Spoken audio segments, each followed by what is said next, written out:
In today's video, I'm going to teach you how to create and modify a monthly profit and loss report in Xero. By the end, you'll know exactly how to open the profit and loss, set it to a monthly view, compare it across recent months, and refresh the report with your chosen settings so you can quickly spot trends. Start from your Xero dashboard and head to the reporting area.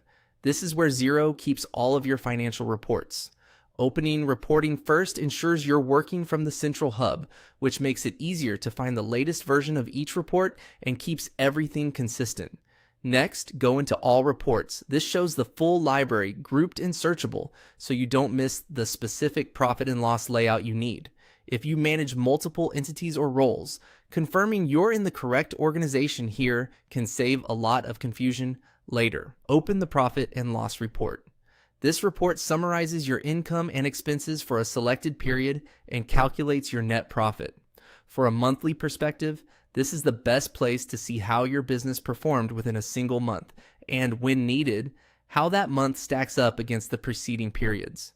Now choose your date range.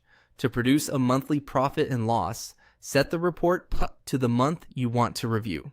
You can pick a preset like last month, or enter specific start and end dates that match your calendar month.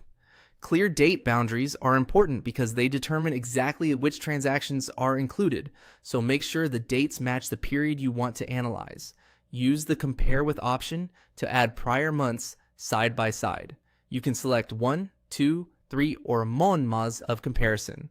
Selecting 1 month adds a single previous month for a quick check against the immediate prior period.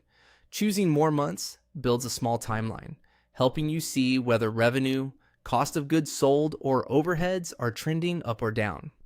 Keep in mind, more comparison columns can be helpful for patterns, but pick only what you need to keep the report readable. Click Update to apply your settings. The report refreshes with your chosen month and comparison columns. Review the top lines for income, then scan through expenses grouped by category and check the net profit line to see the bottom line outcome each month. If something looks off, common causes include unreconciled transactions or incorrect transaction dates. Make any needed accounting corrections in your books, then return to this report, adjust the date range or comparison if required, and click Update again to refresh your view. That's it, your monthly profit and loss in Xero, customized and ready for analysis.